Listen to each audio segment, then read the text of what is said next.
Sam, it's great to see you here on Lessons for Life. Welcome to Tal. Thank you so much for having me. Such a pleasure to be here. I think you are an incredible individual. You are so accomplished. Baruch Hashem, B'chasdei Hashem. Take us through a little bit of your journey and a little bit about yourself. Such a pleasure to do that. Thank you for having me here.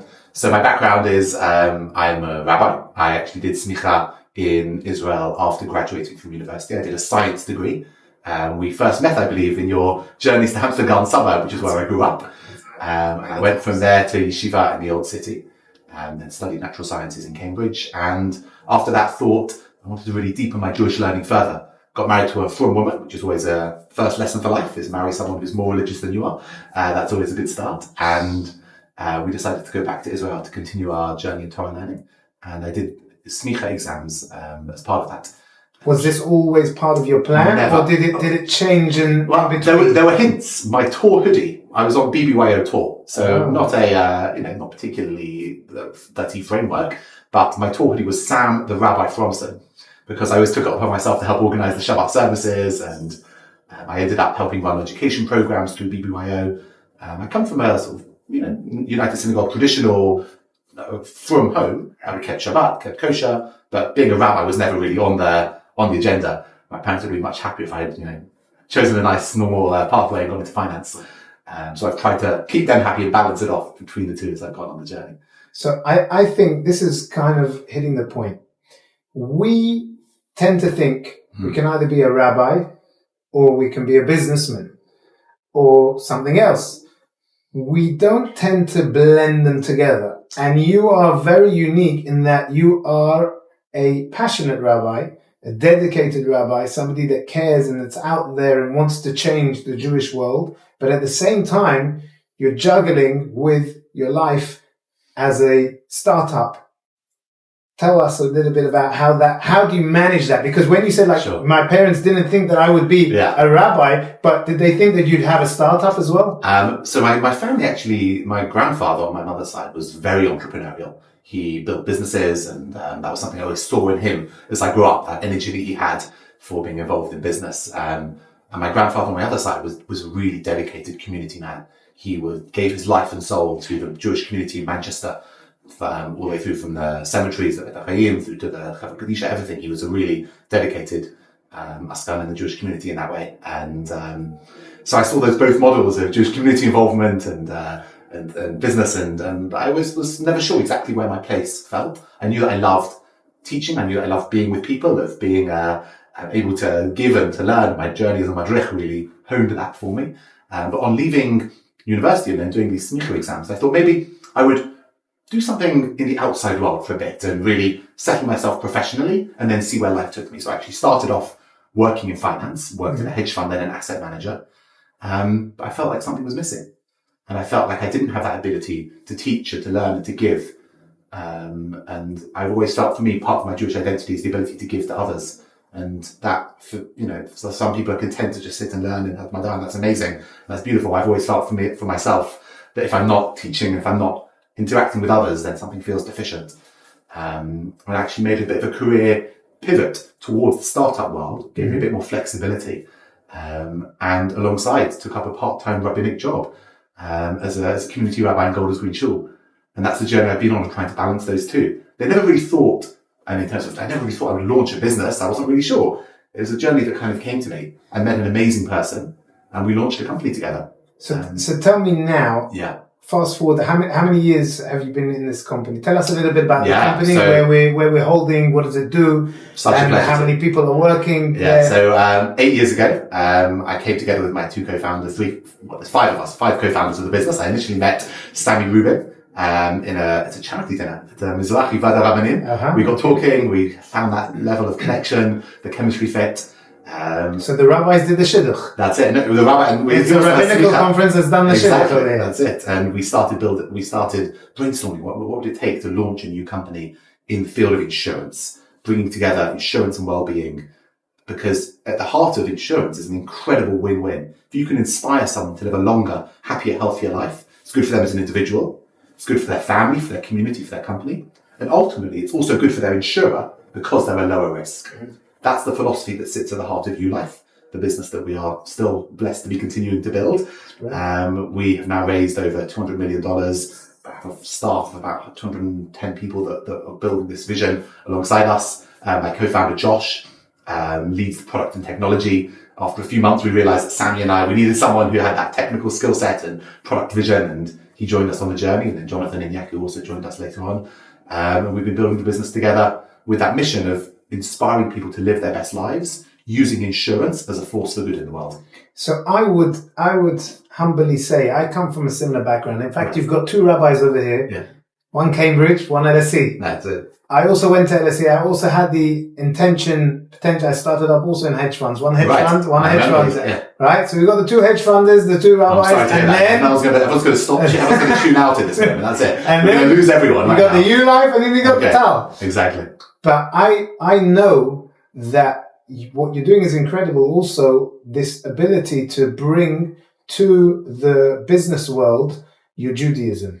So you want to give back. You want people to be healthier. It's actually a mitzvah to be healthy. Person should be careful. And by you providing this, you're actually using some of your kiruv skills, kind of, and your chizuk skills, and going out there, kind of thing, and tikkun olam, if you like, and making a better world. I feel very privileged that the business that we're building has a fundamental ethos of doing good in the world. That's a real zechut to be able to go to work every day, knowing that what we're doing is improving people's lives. But I think many people, people watching will be in a variety of different jobs. And the thing that I've always felt, and whenever I'm speaking to people, is you can bring that Kiddush Hashem, you can bring that improvement of the world around you, regardless of your professional context. I feel very blessed that ULife has as its mission, as its ethos of doing good in the world. But wherever you are in the workplace, you can really bring that Kedusha into the work, into your interactions with people every single day. I have to hire people and fire people.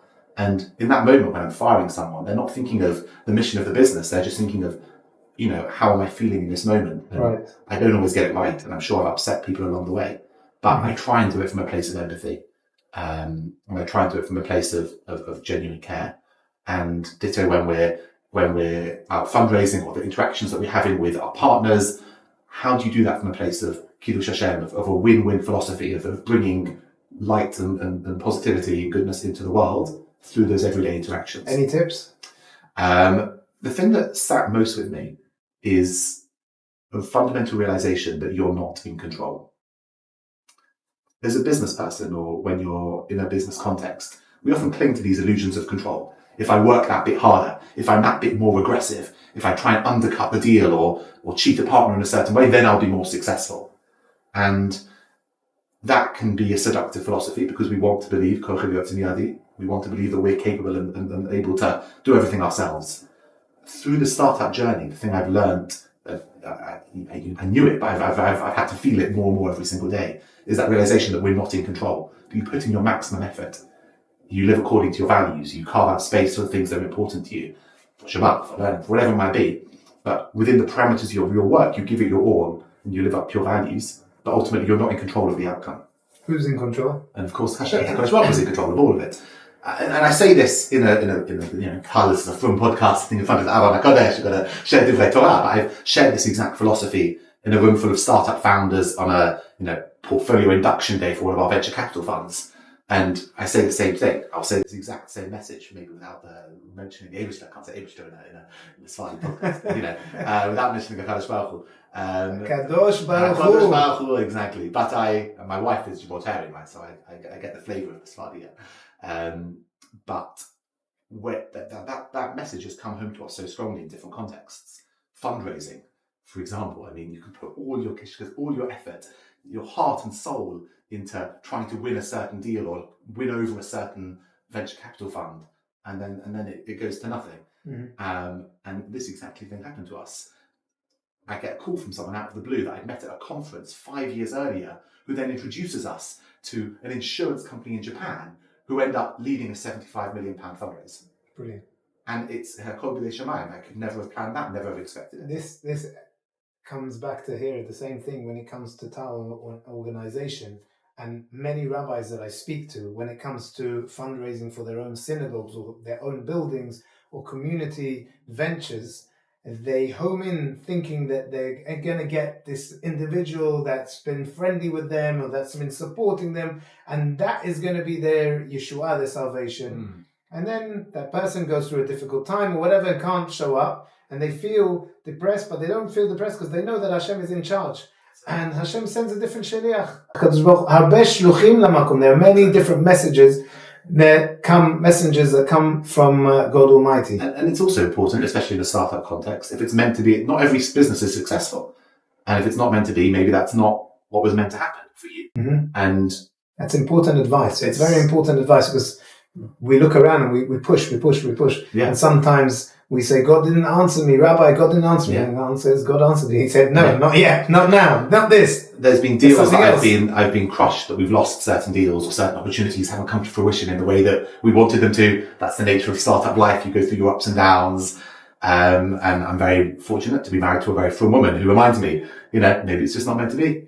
So take us through this idea of getting married as a businessman and as a rabbi. You mentioned earlier, marry somebody that's more religious than you. I say that slightly tongue-in-cheek. I think everyone should find the right person for them that brings out the very best in them. This is the sometimes that's someone more religious. Now for the real. No, I genuinely believe that. My wife is a very special woman. She is a psychologist, a couples therapist, a sex therapist, and we got married when we were young, when we were just out of still in university, in fact, in third year of university.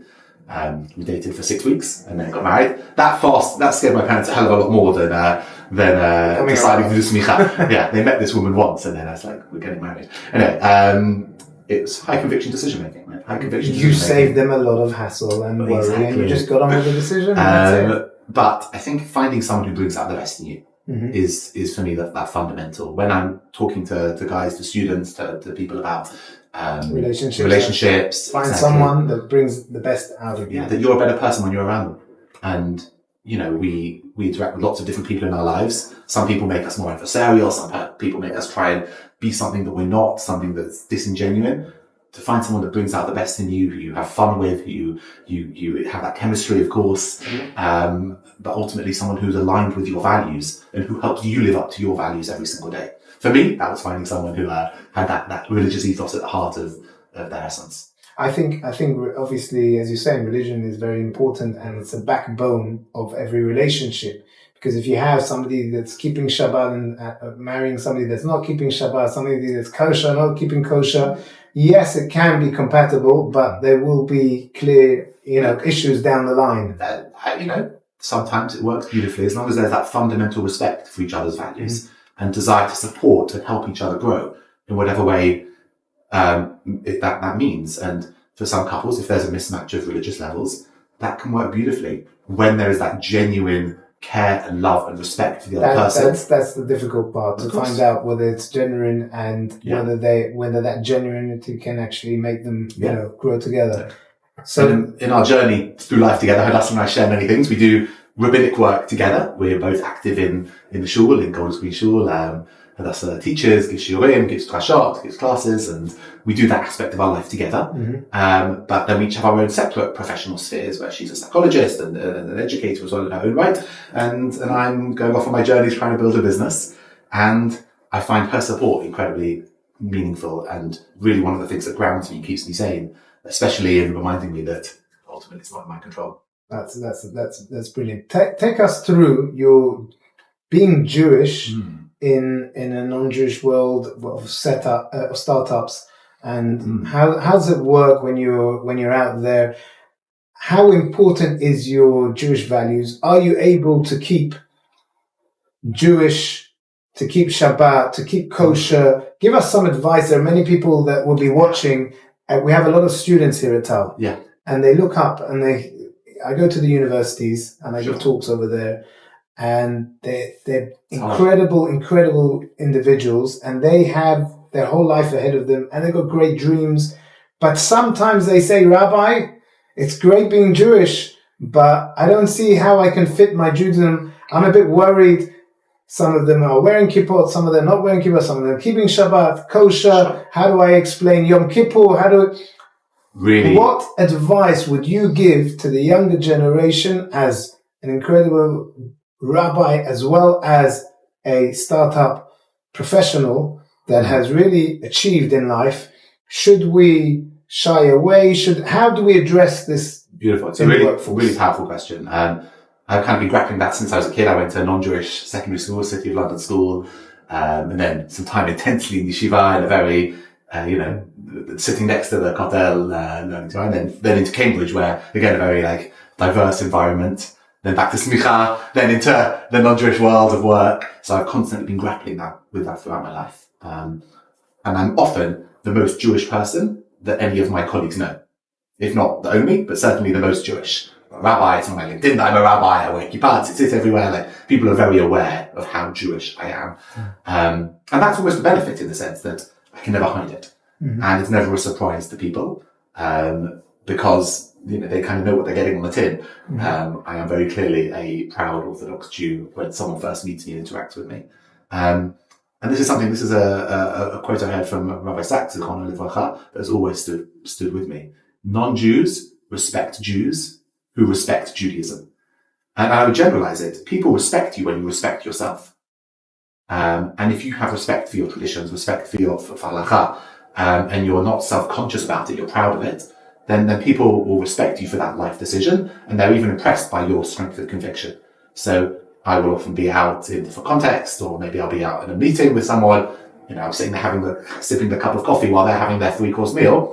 They ask me, do you want, okay, fine, I ate a cereal bar before, I'll have dinner later, it's okay, don't worry about me, I'll have a beer and a cup of coffee, and you guys have your meal, and that's fine, people get over it. You don't have to feel awkward about it. If you're self-respecting in your views, then other people will respect the decisions you make, and ultimately, this is a really important point, people don't care about you as much as you think they do.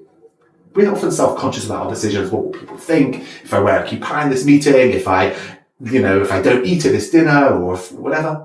Ultimately, most people are just caught up in their own lives, and they don't really care about you as much as you think they do. That's a very interesting outlook. Fantastic. I think the confidence that we need also when it comes to being, and the conviction to being a Jew, we need to really build on our energy levels, on our emunah, on our belief, on our Torah, and really, once we have, strong shoulders, then we're confident, and then we're happy. That self-respect. And as you said, they do respect. In my experience going out there into the world, as I said, I go to the universities, which can sometimes be hotspots, and the schools and wherever we are, and I find that even wearing a big kippah or even wearing a hat, you're blending in. Everybody does a thing, about you as much, and sometimes they actually respect you even more, because you're not trying to hide, your identity. Yeah. And there's no hiding in identity. We're proud. We should be proud of where we come from. You asked about Shabbat, and that for people at the beginning of their career trajectory, that can be really challenging, because you're working hard, you're in a cohort of other people, you think they're going to get ahead if they do these extra hours.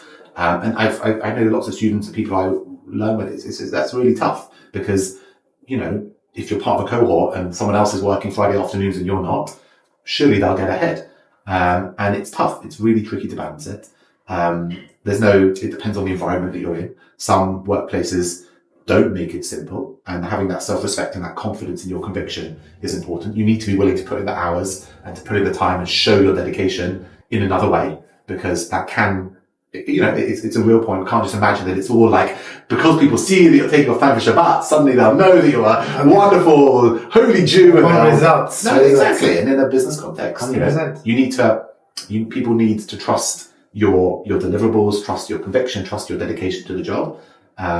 And through that, also through your values and through your dedication, you also need to be able to have that self-respect and that conviction in your own beliefs and your own boundaries. And your boundaries will be tested through life in myriad different ways. So you need to be strong foundations in the beginning. Precisely. And that's essential to establish those carefully. I would say before you go to a job interview, to actually sit down and work out what are your values. What do you, you're about to enter the workforce. What is it that you don't want to pass by, and what is it that you need strengthening in? And beforehand is to be open-minded about everything. And as you say, to come, if you have to leave on Friday early, but I'll be there on a Sunday, or I'll make it up a bit on the nights before, and I will achieve, and I'll show you that I'm worth it. And from the beginning, the students have come to me and they tell me, from the beginning, we sat there in the interview and we told them we keep Shabbat and we need to leave a bit earlier. would you advise them to do that at the beginning of the interview, at the end of the interview? When does a person let their potential boss know these about are nuanced questions. these issues? These are nuanced questions, and I'm cautious because every environment will have its own nuances here. So 100%. I would certainly, rather than giving blanket advice on this, it's a careful question. I think it depends on the type of office, the type of culture of that business. Ultimately, it is your right to religious freedom of expression in this country to take time off for religious observance. If you are not doing anything wrong by waiting until the end of an interview process to share that, if you think it will disadvantage you in the process. Right. So just from a legal technical perspective, that is the case. Of course, you want to build trust and build a good rapport with the person who's going to be managing you. So just springing it on them in the last moment, that might damage that trust and rapport if you're worried about that. I would treat each circumstance as an individual question though, and happy to share advice on a one-on-one basis around that, but I wouldn't give a blanket, you must say it at the beginning or you must leave it till the end. I would treat that question with nuance and thought. Excellent. Now take us through a little bit about family life. Okay. We've spoken about, it comes to your startup, your rabbinical. How do you manage? How does one, and give us advice, like speak to the generation. There are plenty of fathers out there. There are plenty of mothers out there.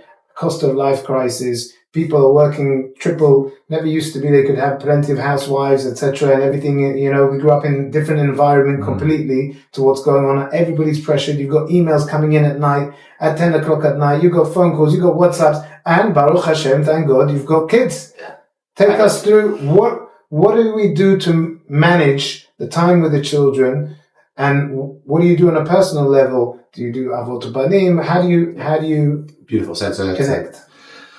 I'm not going to stand here saying like I've got all the answers for a start. I'll happily share some thoughts, share my perspective. We're still all on a journey. Baruch Hashem, I've got 4 children. My eldest daughter is 11. I've got an 8-year-old, 5-year-old, and a 3-year-old.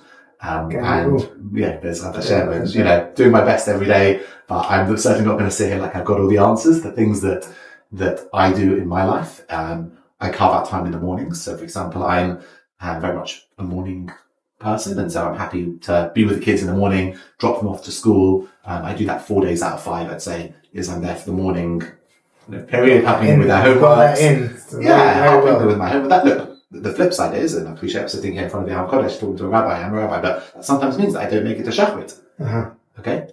Or I have to find, a very, very early minyan or something, but especially in the winter, that's not plausible. And I prioritize that spending time with my children in the morning and davening b'yichidut, or davening in a way that works around spending time with my children, which I see as the right religious trade-off to make for my life. There's a rabbi that was coming late to yeshiva. Beautiful story. Yeah, share it with us. A beautiful story. The rabbi coming late to yeshiva every morning, and the Rosh Yeshiva stand up saying, "I see that you're coming late. I don't know what's happening. We'll pass. Nebuch, I'm on the way. But I'm coming up. I'm on the way to Minyan. But I see this woman who doesn't have a husband around, and she's struggling with these 4 children, trying to get them ready in the morning, trying to feed them. And so never I stop, and I don't go to yeshiva, and I don't go, and I stop and help this woman. I do this chesed with this woman. Oh wow, beautiful yeshiva. Maybe I should make a list, and other people can go and help this person, and we can share this incredible mitzvah around with others, such as tzaddik doing this. Well, she might not be that so comfortable with that because it's my wife. And that story has always resonated with me. That's a very beautiful story. It's a beautiful story, and definitely that helps. We've got to be given I'm not advocating.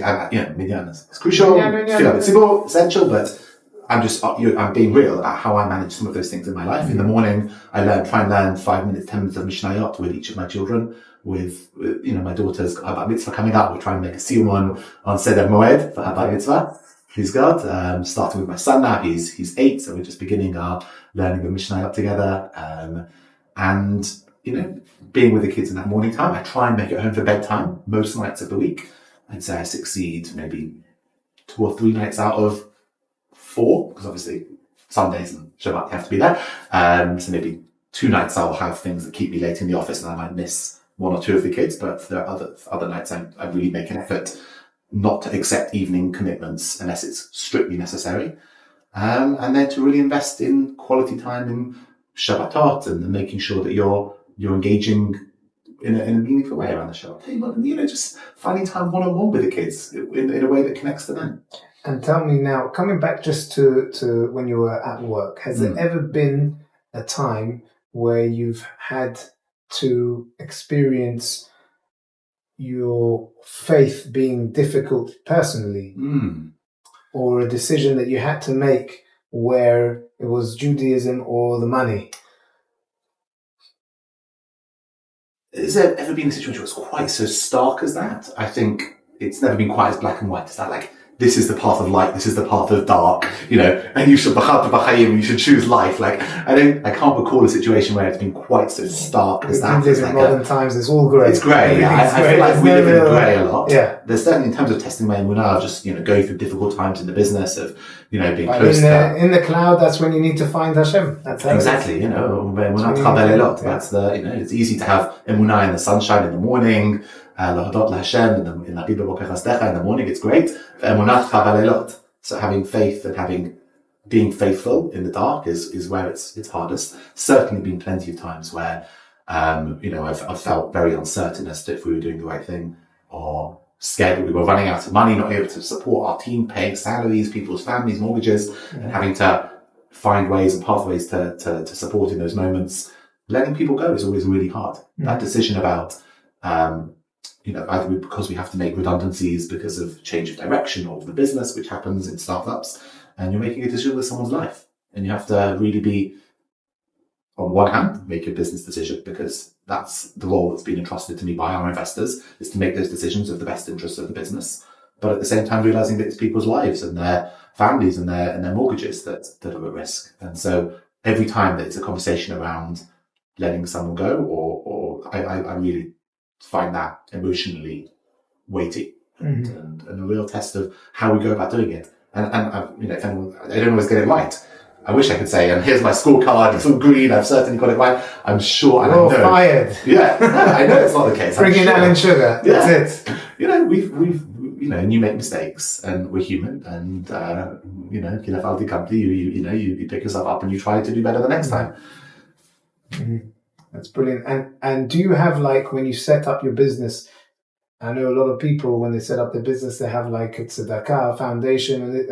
Take us through how your charity work. Yeah, so we did a beautiful thing, which was a project initiated, I think, by UGIA, which was setting aside a certain chunk of equity in the business at the very beginning. I can't remember exactly. So it was a moderate chunk of equity in the business that went to a charitable fund that they run for startups of small equity component.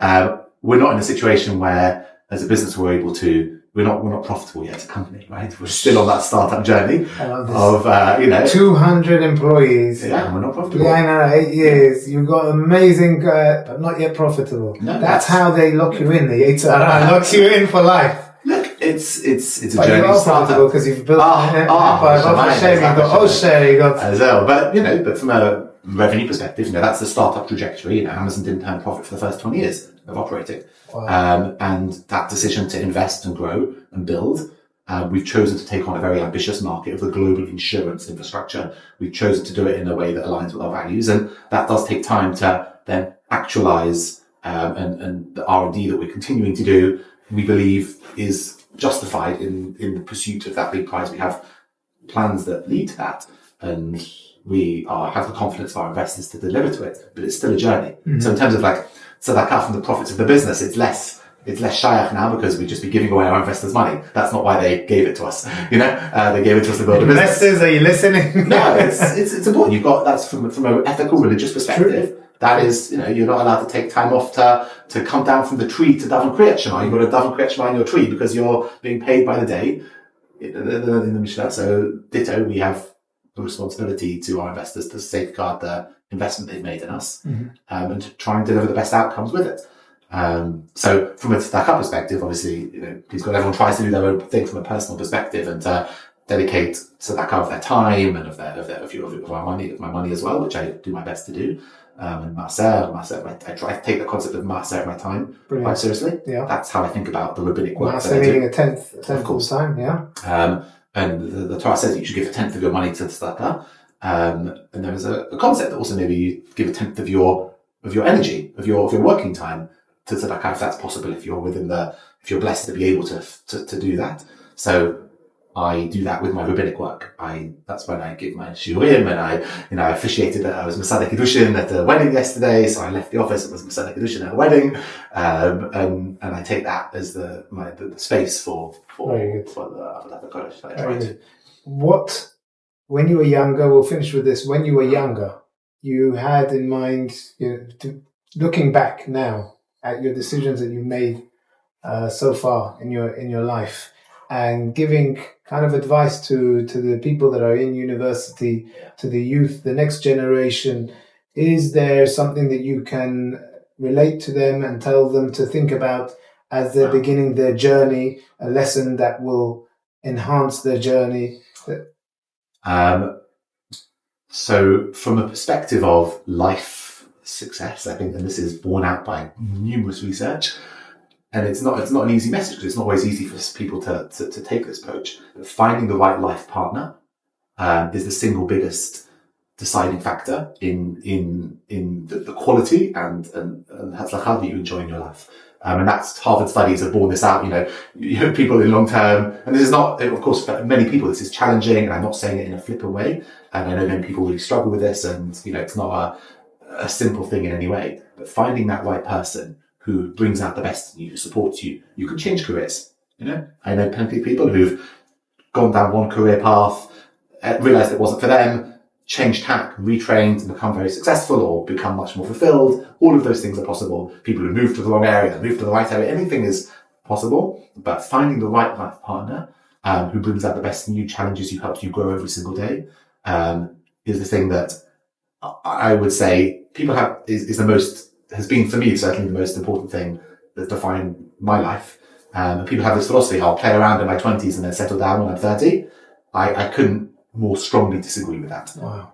This is an incredible idea that you're placing on the table, but it's not one that's a new idea. We know from Chazal, person that's not married yet is called a palga ish. They're not yet called, they're called half a person. Why they're called half a person? Because the other person is there to complete them. And as you mentioned, can bring out the best in them. Of course, it's not an easy situation, especially nowadays. And that's what we here dedicating our lives to, bringing people together, because we can see that it makes such a massive difference, and people are mushlam, they are complete when they are, when they found the right person. Make sure it's the right person, Is a connector. Is a connector, help or opposite. You want to find the right person, and Be'ezrat Hashem.